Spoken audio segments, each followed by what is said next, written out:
Hey everyone, welcome back to AI Ascent with Dr. Jonathan Luckett. This week we need to talk about something that's been bugging a lot of us lately. You know that feeling when you're scrolling through Facebook and you see yet another weirdly off-putting AI image of Jesus made of shrimp? Or when you're searching for something simple and half the results look like they were churned out by a bot having a fever dream? Well, there's actually a name for all this stuff now, and it's not pretty. AI Slop. Merriam-Webster literally just made it their 2025 word of the year, which should tell you something about how big this problem has gotten. Here's the thing. This isn't just about annoying content clogging up your feed. We're talking about a fundamental shift in how the internet works. And frankly, it's not going in a great direction. There's $13 billion being wasted on ads for fake content farms. Political campaigns are weaponizing this stuff to manipulate voters, and companies are losing millions in productivity because employees are spending hours trying to fix their coworkers' low-effort AI-generated reports. It's gotten so bad that some experts are worried we're heading toward model collapse, where AI systems start training on their own garbage output and basically get dumber over time. Today we're going to dig into how we got here, who's profiting from this mess, and what actually works to push back against it. Spoiler alert, the solution isn't ditching AI, it's about using it smarter. Are you ready to ascend? Let's go.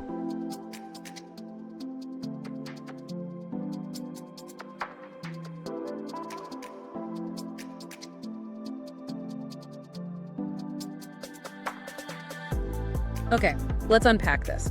If you've spent any time online in the last year, you've probably felt it. That creeping sense of digital fatigue. It's not just noise anymore. It's a specific synthetic kind of noise. It is. It feels different. You know, we used to look at the internet with such hope, didn't we? This future of universal connection, boundless information. Absolutely. The early aughts were all about optimism, but the whole cultural conversation has shifted so dramatically. It's moved towards skepticism, toward mistrust. And that underlying emotional shift is just perfectly captured by what the major dictionaries are picking for their words of the year. The 2025 slate, I mean, when you stack them up, they paint a really clear picture. A picture of what, exactly? Of a growing global unease about our digital world. It's a really strong contrast with the optimistic, kind of aspirational terms that dominated the early 2000s. This year, the focus is squarely on, artifice, emotional manipulation, and this profound sense of disconnection. That's a brilliant way to frame it. And we see this focus in the specific terms they chose. So, for instance, Cambridge picked parasocial. Right, and parasocial has evolved so much. It's not just the old definition. It used to just be about, the one-sided relationships people form with distant celebrities. You feel like you know them. A one-way street, exactly. Yeah. But now the definition includes the intense, often consuming relationships people are forming with artificial intelligence companions. It's blurring the line between real human interaction and simulated closeness. That's a whole other level, isn't it? It's a whole different ballgame. And then you have Oxford, which picked rage bait. Ah, yes. Content that is deliberately, almost scientifically engineered to provoke outrage. Precisely. To maximize clicks, to fuel the engagement algorithms. It's about exploiting our most volatile emotions purely for profit. Yeah. It is a mechanism of pure manipulation. And it feels like we see it everywhere. Then we even saw dictionary.com choose 6-7. Which is just bizarre. It is. It's that piece of nonsensical Gen Alpha slang, and it's widely defined as being meaningless or absurd. It's almost like a linguistic surrender to the weirdness of the online sphere. Like words don't even have to mean anything anymore. But the term that really, I think, binds this entire collection of digital disillusionment together, the one Merriam-Webster elevated to its 2025 word of the year, is slop. Specifically, AI slop. AI slop. It's such a wonderfully visceral, descriptive word, isn't it? It suggests something that is, discarded, low quality, messy. It really does. And for our deep dive today, this is the core concept we're tackling. We need to define it beyond just bad content. Mm-hmm. We need to understand the powerful economic and algorithmic forces that are driving its relentless spread. And most importantly, figure out how we, as informed digital citizens, can survive this. Yeah. This overwhelming flood of synthetic junk. Exactly. So let's get precise with the definition because it's more nuanced than plain old spam. Right. Spam is one thing, this is another. So at its core, AI slop is any digital output. And that could be text, an image, audio, video made with generative AI that is perceived to show a significant lack of effort, a demonstrable lack of quality, or, and I think this is key, a lack of deeper intellectual meaning. That lack of meaning is absolutely the key. It's produced in these overwhelming industrial volumes, which gives it that pejorative connotation, similar to spam, but it's far more insidious. Why more insidious? Because it often mimics genuine value. Spam is usually pretty easy to spot, right? You can filter it out. Slop, however, it pretends. It pretends to be scholarship or journalism or art.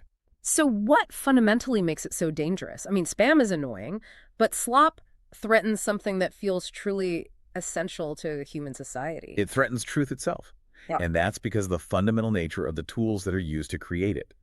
We have to remember that large language models, LLMs, they aren't reasoning engines. They are fundamentally powerful, pattern matching, and probabilistic generation machines. So they're just guessing what word comes next.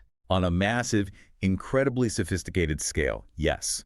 As researchers have noted, they essentially have no concern for truth.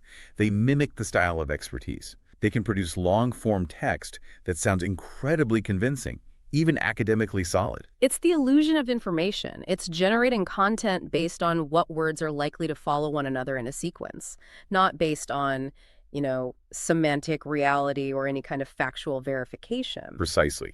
And this content is frequently hallucinatory, it's unsubstantiated, or it's just outright wrong. This is especially true when it's dealing with complex or niche or esoteric topics. So when this low-quality, high-volume content is injected into our collective information ecosystem, I'm thinking search results, social feeds, it begins to contaminate the entire pool of knowledge. That's the fear. Researchers are extremely worried this contributes to what they're calling the gradual destruction of our established knowledge systems. The analogy I keep coming back to is intellectual pollution. It's not just that there's poor content out there, it's that this poor content makes it so much harder to find the genuinely good stuff. It drowns it out. Exactly. So our mission today is to explore how AI slop moves beyond being just poor quality filler or a simple annoyance. We need to look at how it becomes a deliberate and highly monetizable tool used for everything from business fraud and political propaganda to, I guess, fundamentally eroding the shared trust we have in the digital world. Let's do it. If you, like me, spend any significant amount of time scrolling through social media or browsing certain corners of the web, you've likely felt like you're wading through this weird tide of synthetic content. It doesn't quite make sense. It lives in this strange aesthetic territory that we're calling the uncanny valley of content. That's a great term for it. It looks polished enough to make you stop your scroll, often high resolution, saturated, technically proficient, but something is just fundamentally off in a way that your brain struggles to identify at first. It is the sheer volume combined with those strange, almost dreamlike aesthetic flaws that really defines this whole slop era. Yeah. And we saw these notorious, sometimes hilarious examples just erupt across platforms in 2024 and 2025. Right. Think about the explosive proliferation of those AI-generated images of Shrimp Jesus on Facebook. Ah, the infamous Shrimp Jesus. It's the perfect example of slop. It's a bizarre, hyper-realistic image of a deity-like figure with, well, shrimp qualities. And it seems designed only to provoke a confused reaction. But why? What's the goal of an image like that? Is it just chaos for the sake of chaos? It's engagement farming, pure and simple. It's designed to make you stop scrolling and go, what on earth is that? And that pause, that confused reaction, maybe a comment, that's the signal to the algorithm. This content is engaging. It's pure, empty engagement bait. Exactly. And these bizarre, banal images competed aggressively for clicks alongside equally surreal content, like those endless, nonsensical, surreal cat soap operas. The internet just suddenly felt less like a creative human frontier and more like an enormous, poorly curated digital landfill full of these machine-generated oddities. And often, the quickest and most reliable way to identify the synthetic media is to look for the visual hallucinations. They act as the machine's signature, the telltale signs that betray the algorithm behind the creation. They absolutely do. For image generators, the most common indicators are anatomical flaws that the model hasn't successfully mastered yet, especially in complex areas. Think extra fingers, or malformed rubbery-looking hands, or feet that just seem to defy gravity. Hands are the classic giveaway, aren't they? They require such complex articulation, and the AI just can't seem to get it right consistently. They are the bane of every generative model. And we saw this famously when a loading screen for the Call of Duty, Black Ops 6 Zombies game mode, featured Necroclaus. Necroclaus, a zombified Santa Claus. Right. And the detail was otherwise really good, but the rendering clearly showed Necroclaus with 6 fingers on one hand, among other structural irregularities. It highlights that the final product often looks high quality overall, but those micro-errors immediately shattered the illusion of reality for anyone paying attention. It's those little slippages that reveal the seams of the synthetic operation. And this isn't just limited to gaming either. We saw this uncanny surrealism creep into marketing and film promotion. I'm thinking of those promotional posters for A24's film Civil War back in 2024. Yes, those images were widely criticized for being so visually jarring and frankly irrelevant to the film. One prominent poster depicted soldiers on some kind of tank-like raft preparing to fire upon a massive, almost mythological swan. It was just weird. It had nothing to do with the movie. It was a bizarre, surreal juxtaposition that felt completely unrealistic and did not resemble the gritty realism of the actual film at all. The content itself was slop. It was filler designed to generate clicks and conversation based on its absurdity, not on its artistic relevance. We also saw it in films themselves. There was that backlash against the horror film Late Night with the Devil for using AI in its interstitial title cards. And this is where the anatomical flaws move from being kind of funny to genuinely unsettling. One of those title cards featured a skeleton with inaccurate, almost melted-looking bone structure and poorly generated, disconnected fingers. It just looks wrong. It looks deeply wrong. And the creative choice to use AI for what should have been a simple graphic element demonstrated a willingness to sacrifice quality and accuracy for speed and cost savings. The result was low-effort content, even in a professional high-visibility project. This brings us to a really crucial point about creativity itself. If AI is producing this volume of content, how does its creativity truly compare to human originality? Well, the performance is highly nuanced, and the data gives us an answer that should be both comforting and maybe a little terrifying. A 2023 study published in Scientific Reports tested this directly. What did they find? They found that AI chatbots scored higher on average than average human participants in certain divergent thinking tests focused on creativity. So, in other words, they could generate more novel concepts faster than the middle-of-the-road human. So the machine is better than the average person at quickly generating variations on a theme, like, give me 100 ideas for a logo. Exactly. But here's the critical distinction. The study clearly stated that the best human ideas still matched or significantly exceeded the bot's best ideas. The machine can generate 1 million good average ideas in an hour. It still struggles to generate that single, profound, truly original idea that shifts a paradigm.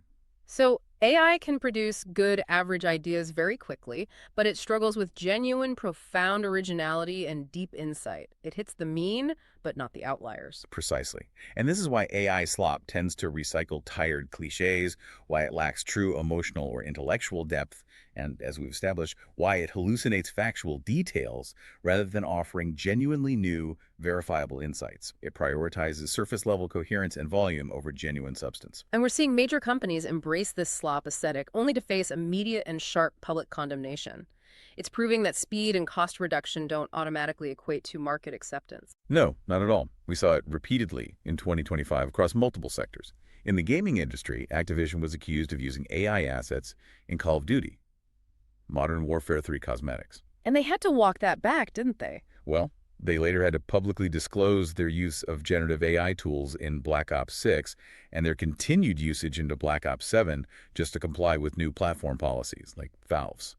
The speed of production trumped the desire for human artistic integrity, and that led to a real consumer trust deficit. But the advertising example really solidified this idea that the public can sniff out cynicism when it's masquerading as creativity. Well, the McDonald's case in late 2025 was a spectacular backfire. They released an AI-generated Christmas advertisement that was just universally panned. It presented Christmas time not as a joyous or warm period, but cynically as the most terrible time of the year, focusing on all the stress in the crowds. It just missed the human element entirely. It felt like an algorithm trying to maximize relatable tension rather than, selling a product. The backlash was so immediate and so strong, focused on the perceived cynicism and the sheer lack of effort, that McDonald's removed the video from public view entirely. Wow. And this demonstrates a vital lesson for businesses.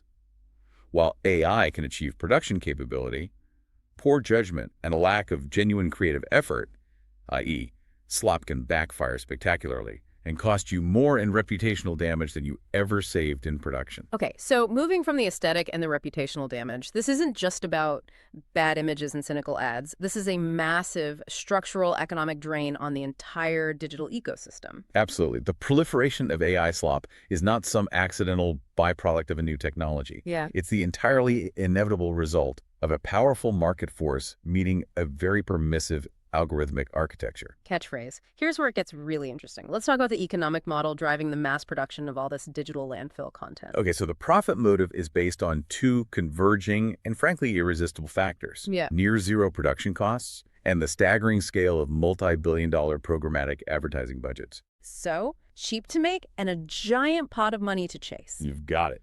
Using generative AI tools, it costs mere pennies to generate an article, or a batch of images, or a video script. Now, contrast that with human labor costs, which can range from $50 to $500 per article, plus editing and oversight. When you decrease your cost basis to virtually nothing, you can afford to produce content at an exponential flood-like scale. Exactly. The key is volume, not quality. And this financial dynamic leads directly to the massive proliferation of what are called made-for-advertising MFA sites. MFA sites, these are basically content farms, right? They're content farms that exist solely for the purpose of ad arbitrage. They are designed not to inform or serve a genuine user need, but purely to capture programmatic ad revenue with the absolute minimal effort and maximum page views. So their entire business model is to trick automated ad networks into placing high-value ads onto these incredibly low-value pages. That's the core of it. And they are staggeringly effective at wasting corporate money. NewsGuard research estimated that approximately $13 billion in advertising spend is wasted annually on these MFA sites. $13 billion. $13 billion. So major brands trying to reach consumers through standard programmatic advertising are unknowingly funding the very digital pollution they publicly say they hate. But let me challenge that notion for a second. If an organization like NewsGuard can identify these sites, and we know that over 90% of the ads on these AI content farms are served by Google Ads, isn't that system functionally complicit in the problem? I mean, how does a multi-trillion-dollar company fail to audit the output of its own massive advertising engine? That's a vital and very fair question. It's a systemic failure where the pursuit of scale has just completely overtaken quality control. Google Ads operates on such an astronomical volume that its algorithmic oversight, which is designed to maximize ad placement, struggles to distinguish between a legitimate news site and a sophisticated high-volume MFA content farm using AI Slop. So it's an arbitrage loophole. It is. The system connects businesses with consumers, but the sheer velocity of that automated pipeline allows the slop creators to continuously exploit that pipeline for profit before any manual reviews can possibly catch up. Okay, so the economic driver is clear, near zero cost, meaning massive ad budgets. But that content still needs distribution. And that's where social media algorithms provide the perfect engine, often rewarding quantity, conflict, and synthetic engagement over genuine quality or authenticity. The platform architecture actively rewards slop. There was a focus study on how spammers and scammers leverage AI-generated images on Facebook, and it found that the Facebook feed actively promotes this low-quality content. It often surfaces it, even if users don't follow the page that's posting it. Which proves that the platform's engagement algorithms prioritize virality and reaction potential over the content's source integrity or even its relevance to you. Exactly. And we have hard data showing how dramatically this algorithmic amplification has changed the user experience in a very, very short amount of time. What's the data say? The ratio of content views coming from unconnected posts, that is, content not sourced from your friends, groups, or pages you explicitly follow, has just exploded in the Facebook feed. It rose dramatically from just 8% in the second quarter of 2021 to an astonishing 35.7% in the first quarter of 2025. Wow. So over a third of what you see on these massive platforms is dictated by an algorithm prioritizing engagement, not necessarily content quality or what you've explicitly asked for. It's just pushing content at you. That's right. And scammers have mastered how to game this new architecture by using emotional manipulation. They use these techniques that we call copy pasta captions to solicit emotional engagement on those synthetic images, often entirely divorced from the image's actual content. This is where you see a bizarre AI image with a caption that's just designed to pull at your heartstrings. This tactic is highly effective. We saw numerous examples. AI-generated images of elderly people or amputees captioned with emotionally manipulative phrases like, "no one ever blessed me," or AI images of artists captioned with, "made it with my own hands." But the image itself is often nonsense, like an artist with 7 fingers. Exactly. The content, a bizarre six-fingered AI render, for example, and the caption often made absolutely no sense when you paired them, yet they successfully generated hundreds of thousands of comments, reactions, and shares. Because users are reacting to the emotional plea, not the veracity of the image itself. They often aren't even aware the underlying image is synthetic junk. Precisely. They are leveraging the platform's engagement-maximizing tools by exploiting human empathy. The comments generate the viral signal that the algorithm then amplifies, pushing the slop further, which in turn leads to exposure to those programmatic ads, and that completes the entire economic circle. So that economic pressure that polluted our external search results and social feeds is now also polluting our internal systems. Let's pivot now from consumer content to the internal costs. The term work slop is starting to define a significant, measurable productivity drain in white-collar environments. Yes, work slop. It's essentially low-quality, substance-lacking AI content used within the workplace. Things like reports, emails, summarized documents, analysis, that creates exponentially more work for colleagues down the line.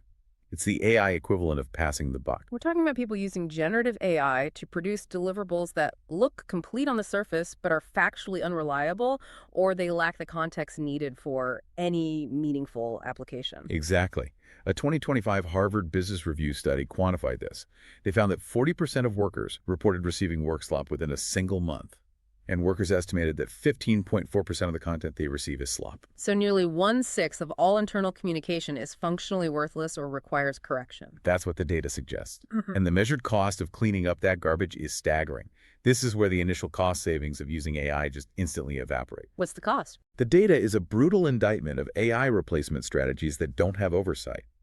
The average time spent dealing with each incident of work slop, whether it's fact-checking its biases, correcting its logical flow, or just resolving its fundamental lack of substance, was found to be 1 hour and 56 minutes. Almost 2 hours. Per incident, that is a shocking amount of time. You save 5 minutes generating the report, but you cost your colleagues 2 hours fixing it. And when you quantify that across an organization, this translates to an estimated cost of $186 per employee per month in lost productivity. The mass-produced, low-effort content may save the creator a few minutes of typing, but it costs the organization thousands in cleanup, oversight, and delayed projects. Which proves that efficiency gained through automation is meaningless if the resulting product destroys trust and requires exponential human remediation. Precisely. That economic and productivity drain is severe enough, but the most alarming and strategically dangerous use of AI slop is as a tool for political influence and manipulation. This is where low-quality content transitions into manufactured consensus. Indeed. And to understand the gravity of weaponized slop, we really need to frame this within the history of media manipulation. Images have always been powerful carriers of ideology and political messages, long before the internet. We can trace this back to the emergence of graphic satire and political cartoons in Europe during the late 15th and 16th centuries. Right. And crucially, those political cartoons, as our historian Gombrich pointed out, depended heavily on a shared context and visual literacy for a correct reading of the image. You had to understand the political situation, the figures, the satire, for the message to land. Precisely. If that shared context was lost, the message was lost. Modern internet memes, which are rapidly replacing political cartoons as the default visual currency of political discourse, function very differently. They are units of information spread by rapid imitation and repetition. They're designed for speed. And scale. Sociologists like Newbert label them an effective tool in the arsenal of digital persuasion. And they argue they are far more powerful as propaganda than the millions of physical leaflets dropped during conflicts like World War II and the Korean War. Because memes are fast, brief, humorous, and critically, they appear to come from ordinary citizens, not from organized, centralized campaigns. And AI slop just amplifies this effect, giving campaigns industrial-scale production of seemingly grassroots content. The 2024-2025 Romanian electoral cycle offers one of the clearest, most powerful recent examples of this strategy in action. Fringe far-right candidates realized that the appearance of polished perfection was actually a handicap for them. So what do? They weaponized purposefully crude and amateurish media, including low-budget TikTok videos, easily digestible memes, and AI-generated deepfakes. So they weren't aiming for glossy, high-definition television perfection. They were intentionally aiming for a low-fidelity, almost messy aesthetic that signaled authenticity. Absolutely. The aesthetic was a deliberate feature, not a bug. They used grainy filters, cheesy overlays, a folksy conversational tone, often posted by highly active, brand-new accounts. And this strategic use of crude synthetic visuals was designed to cultivate a sense of grassroots support and relatability, wasn't it? It was, and crucially, it allowed them to bypass the critical oversight of traditional media scrutiny. One analysis specifically noted the wide circulation of AI-generated images and deepfakes depicting Georgescu as a patriotic hero, designed to bolster his nationalist image by creating a mass media presence without a mass media budget. That's fascinating. The low-quality slop aesthetic is now a strategic feature. They're leveraging that visual crudeness to signal the real and the unfiltered, making the synthetic feel grassroots. And this strategy of mass-producing synthetic content to influence public opinion is certainly highly visible in the U.S. context as well. In 2025, Wired published an article describing one major political figure as the first AI Slop president, citing his reliance on low-quality generative content across his public messaging and his platforms. Which included some of those very surreal examples we've been talking about. Exactly. We saw highly distributed examples of AI depictions of him as the Pope, as a muscular hero, a fighter pilot, or a religious figure. These images are highly stylized and frequently inconsistent, but they are cheap and easy to mass distribute. And it goes beyond just images of the candidate himself. Yes. In August 2024, AI-generated images of Taylor Swift endorsing him were widely shared on alt-tech platforms. This demonstrates a clear attempt to use fake celebrity endorsements to manufacture political consensus, regardless of the truth. And these tools aren't confined to domestic-politics. They are deployed globally, often with the specific intent to sow chaos and cause disruption. Graphica, which tracks influence operations, has repeatedly found that actors in Russia and China are utilizing AI slop as high-volume propaganda. China, for instance, uses what's termed spamiflage. Spamiflage? Yes. It features fake influencers, synthetic profiles, to focus on divisive social and political topics. We also saw examples of an AI-generated video depicting a hypothetical Gaza Strip after a takeover, which was circulated in early 2025. That demonstrates the use of AI to create these emotionally charged, speculative visual narratives that have absolutely no basis in reality. This overwhelming synthetic noise, the constant exposure to deepfakes, cheap propaganda, and content designed purely to mimic, it leads directly to a massive crisis of confidence in the internet itself.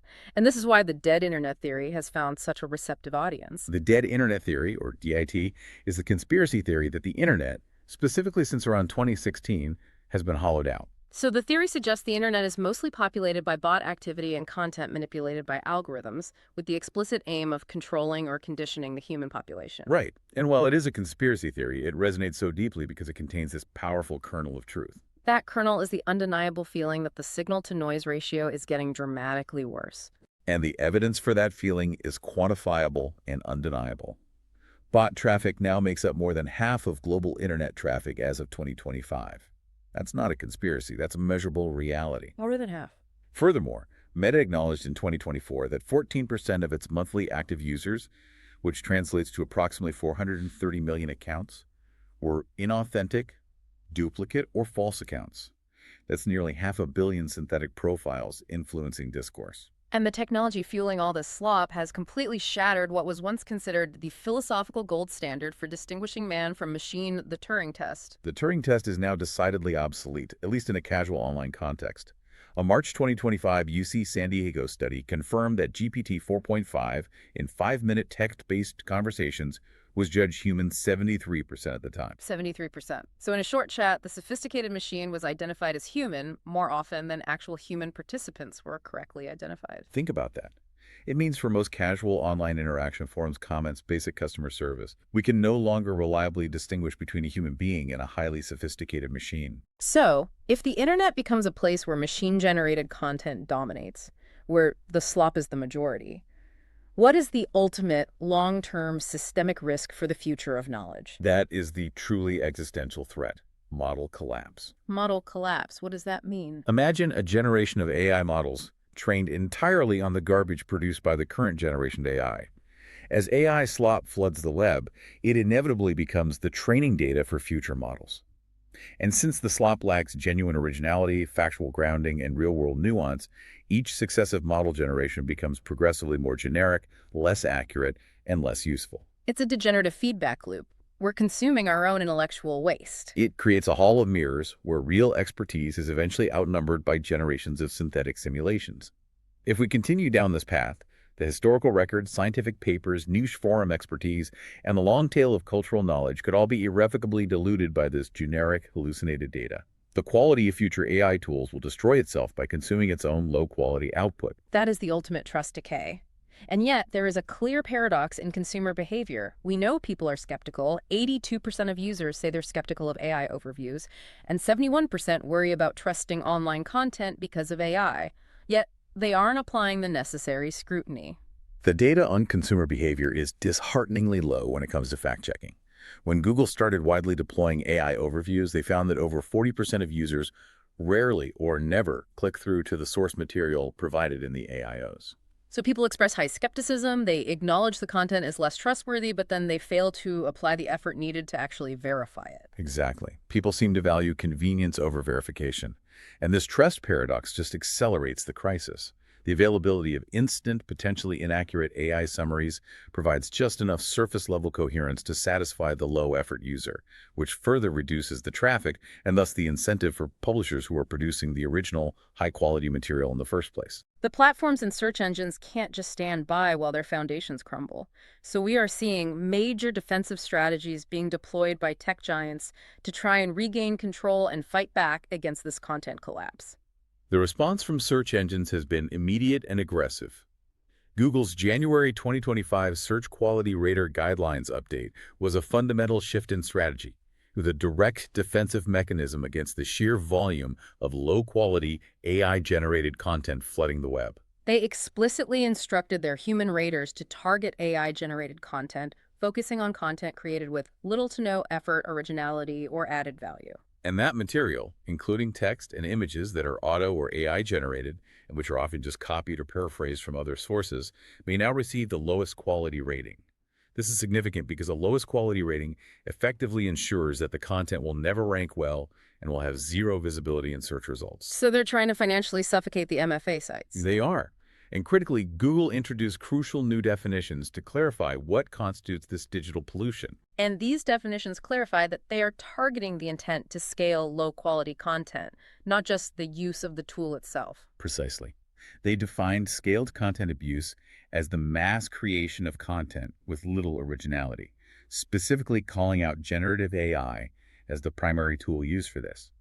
They also defined filler content, which addresses low-effort, low-relevance material that visually dominates a page-like, bloated, generic, often AI-generated introductions that push genuinely useful human information far down the page. So they're penalizing content that looks rich and comprehensive, but lacks any real substance. Exactly. It ensures that content is severely penalized. So if I'm a publisher, my content strategy now must be focused on demonstrable originality and expertise, because Google is explicitly looking for the synthetic signals of slop. That's the strategic imperative. However, the irony, as we discussed, is that Google's own AI overviews contribute significantly to the problem for content creators who are producing the high-quality source material. This is what SEO experts are calling the great decoupling. The great decoupling. It is. AIOs appeared in 13.14% of U.S. desktop searches by March 2025. And while they offer users convenience, they fundamentally decouple the user from the publisher. Content receives high exposure in the AI summary, but the publisher receives virtually no traffic. How bad is it? Users click traditional links only 8% of the time when an AI summary is present. That is disastrous for the open web's business model, which relies on advertising revenue from page clicks. If quality sources can't make money, they eventually disappear, which further accelerates model collapse. So since outright detection of sophisticated synthetic media is proving incredibly difficult, transparency via mandated labeling is becoming the first line of defense from the platforms themselves. We've seen synchronized efforts across the biggest players. Both Meta and TikTok have implemented updated rules in 2025 that push for greater transparency. Meta's new policy, implemented in May 2025, involves mandatory labeling of AI-generated video, audio, and images. They also now add contextual information to high-risk political content that may deceive people. And TikTok is doing something similar, focusing on realism. Yes. TikTok encourages or requires labeling for realistic AI-generated images, audio, and video, particularly when primary subjects, especially political figures or celebrities, are portrayed doing or saying something they didn't. The onus is placed on the creator to disclose that they use synthetic tools, though enforcement is still a massive challenge given the scale. But let's go back to that idea that sophisticated AI is now successfully fooling 73% of human participants in a casual conversation. If detection is failing and mandatory labeling is easily bypassed by bad actors, labeling the fakes is fundamentally an unsustainable strategy. It feels like we might need a fundamental reversal in our approach. That is the argument championed by people like Instagram CEO Adam Mosseri. He suggests we should shift the focus from labeling AI content to labeling human content. From labeling fake to labeling real. Exactly. Since synthetic media is becoming visually and audibly indistinguishable from reality, hunting down every fake is a losing, resource-intensive game. The solution must be to verify authenticity at the point of origin. How would that work in practice? How do we prove something originated from a real human moment, not a text prompt? How do we fingerprint reality? It requires cryptographic signatures, a concept called fingerprinting, real media at the source. The idea is that hardware manufacturers, camera makers, phone manufacturers would need to embed a secure, unforgeable digital birth certificate into every image or video the moment it's captured. So the device itself verifies the media. This signature proves the image originated from a lens on a real device, at a specific time, not from a text prompt run through a GPU. It establishes an immutable lineage and proof of origin. It creates a chain of custody for digital media. Exactly. And this idea fundamentally shifts the aesthetic standard for credibility, doesn't it? If perfection is now cheap, instantaneous, and replicable by anyone with access to an LLM, then perfection loses its currency. That's a huge psychological shift. We are conditioned by platforms like Instagram to aspire to a polished, hyper-filtered aesthetic. But Mosseri suggests that aesthetic is now the easiest thing for AI to replicate. Therefore, the new currency of trust might paradoxically be rawness or unflattering content media that is too spontaneous, messy, or flawed for the algorithms to efficiently dream up. So authenticity is no longer assumed in a digital image. It must be verified. And sometimes that verification is its visible imperfection or its cryptographic signature. This requires not just new policies, but a technical overhaul. It leads us to the crucial discussion of the new internet infrastructure being built right now to restore accountability to the flow of content. The focus is on rebuilding the plumbing of the internet with accountability built in. Right. We need those cryptographic solutions we mentioned, proof of origin and immutable lineage, to create auditable trails for content. But we also desperately need solutions for the perverse economic incentives that drive the mass production of slop in the first place. The economic enforcement layer. You've called this the toll booth analogy. Yes. Cloudflare has been a major proponent of this with their introduction of HTTP 402, which they've dubbed paper crawl. This allows websites to block AI crawlers by default, or, critically, charge large language models and massive data aggregators for accessing their public content. Wait, so this HTTP 402 code effectively allows the human content creator to put a toll booth on the highway for bots. How exactly does that kill the MFA business model, which currently relies on zero-cost scaling? It introduces economic friction back into the process. The MFA site model relies on two things: producing millions of pieces of content virtually for free, and having free, unlimited access to scrape and analyze the content of legitimate sources to train their slop engines. Right. If publishers using HTTP 402 can force the bots feeding the MFA sites to pay a non-trivial amount for every crawl, the slop creator's cost basis suddenly skyrockets. That completely dismantles the incentive. If scaling content creation suddenly involves significant data ingestion costs, the profit margins for low-quality ad arbitrage sites just disappear instantly. Exactly. It shifts the internet from a free-for-all scraping environment to a consent-based, economically enforceable system where data ingestion comes with explicit cost and accountability. It reintroduces market discipline against the massive scaling of content abuse. It's crucial, however, as we navigate all this doom and gloom about slop, to step back and ensure we don't treat AI itself as the enemy. The problem isn't the tool, it's the low-effort application. It's the slop. That's right. When AI is rooted in real-world complexity and focused on augmentation, it's proving to be profoundly transformative. It's providing a powerful contrast to the digital waste we've been discussing. The beneficial applications of AI are those solving hard, systemic, real-world problems. This is particularly true in emerging markets, where resource constraints make traditional, human-led solutions impossible to scale quickly. These solutions are often designed out of necessity, not simply for convenience. Let's look at agriculture in Kenya, for example. They faced a crisis because traditional human extension officers, the experts who provided technical advice to smallholder farmers, have declined significantly due to lack of funding and urbanization. AI is now filling that critical, complex gap. And with dramatic results, farmers are achieving record yields using tools like Virtual Agronomist. This AI tool, which is trained on continent-wide satellite data, soil composition analysis, and weather patterns, provides highly customized, hyperlocal fertilizer application advice and yield targeting. It tells the farmer exactly what to apply, where, and when.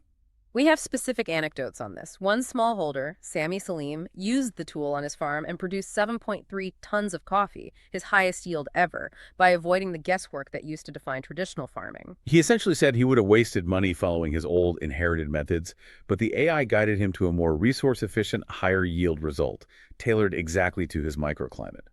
Similarly, the Plant Village app uses AI to diagnose pests and diseases. So farmers can literally point their phone cameras at a torn leaf and instantly identify complex issues like the fall armyworm, receiving immediate advice on control measures. This kind of accuracy and speed is critical. It overcomes the massive limitations that used to lead to catastrophic crop losses on a national scale.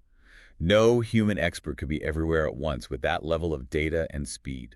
Another brilliant example is in global education, targeting one of the world's most massive linguistic challenges. That's the English Language Speech Assistant, or ELSA. Right. With over 1.5 billion non-native English speakers globally struggling with pronunciation, a huge barrier to economic mobility, ELSA uses AI to identify pronunciation errors at the phone level. That's the minute sound differences between, say, pat and pad, or ship and sheet. The AI does this with 95% accuracy. It's providing affordable, personalized coaching that no human tutor could efficiently scale. A human tutor simply can't analyze millions of users' speech patterns simultaneously at that granular level. It allows tens of millions of users globally to access highly specialized, personalized training, which is fundamentally changing their ability to communicate professionally.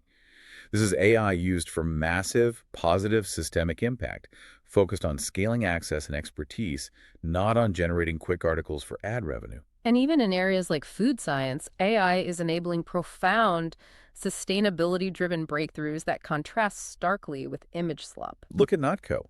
They use AI and machine learning algorithms to reverse engineer animal products using only plants.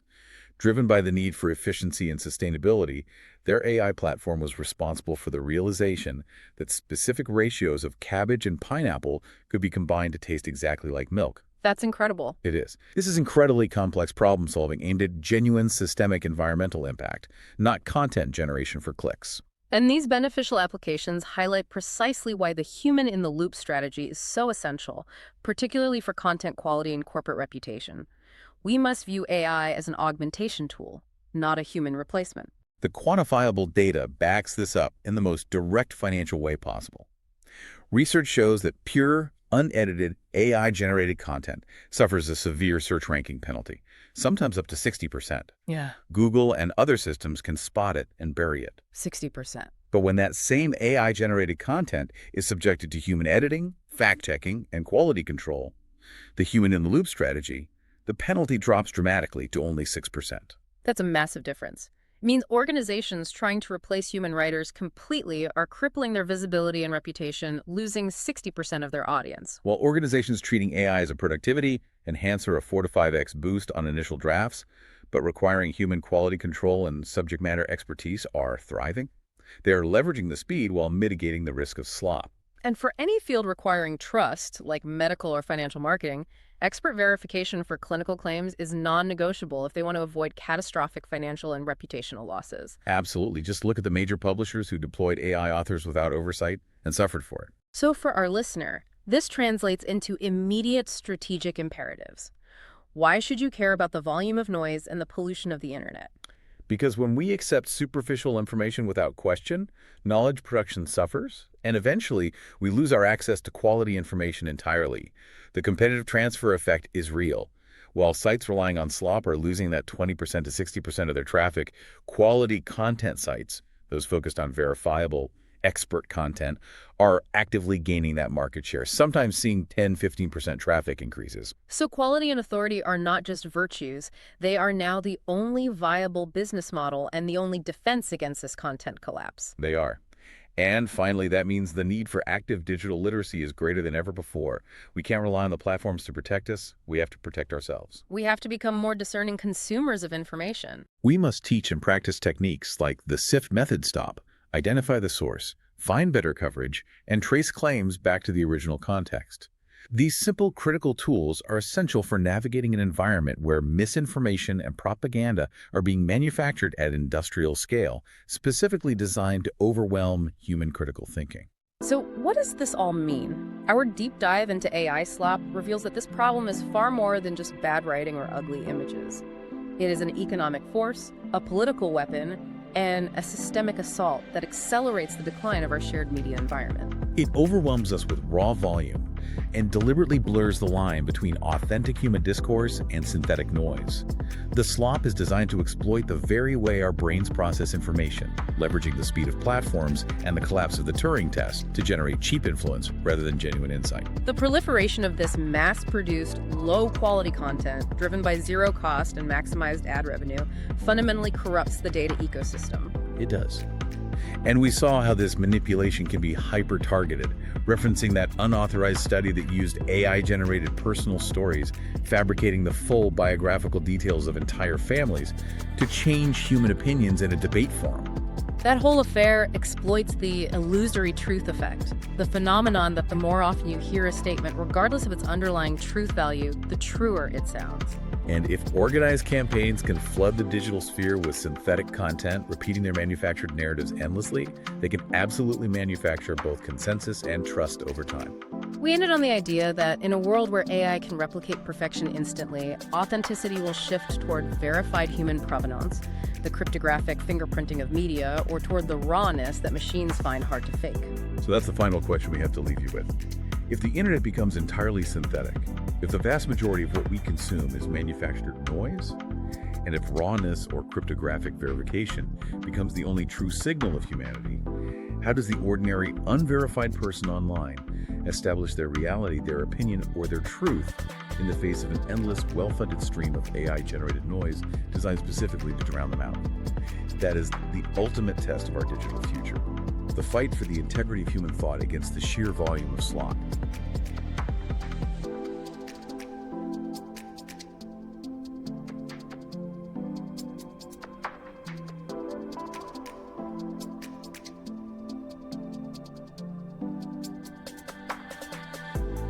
As we've seen today, the AI slop crisis reveals something fundamental about our current moment. The same technology that promises to democratize knowledge and boost productivity can just as easily pollute our information ecosystem when deployed without care or oversight. The evidence is clear, from the 20% search ranking penalty for pure AI content to the nearly 2 hours of productivity lost per work slop, that the path forward isn't about rejecting AI tools, but about using them responsibly. The human-in-the-loop approach isn't just ethical best practice, it's a strategic imperative backed by quantifiable results. What should give all of us hope are the counterexamples we touched on. The Kenyan farmers achieving record yields with AI agronomists, the millions learning English through Elsa's personalized feedback, the financially excluded gaining access to credit through intelligent alternative data analysis. These applications remind us that AI's impact depends entirely on our intentions and implementation. The question isn't whether AI will shape our future, it already is. The question is whether we'll allow it to drown us in a sea of synthetic garbage, or whether we'll insist on maintaining the human judgment, expertise, and creativity that transforms raw computational power into genuine value. Thank you for joining me on AI Ascent with Dr. Jonathan Luckett. Until next time, stay curious, stay critical, and remember, in an age of infinite content generation, your human discernment has never been more valuable.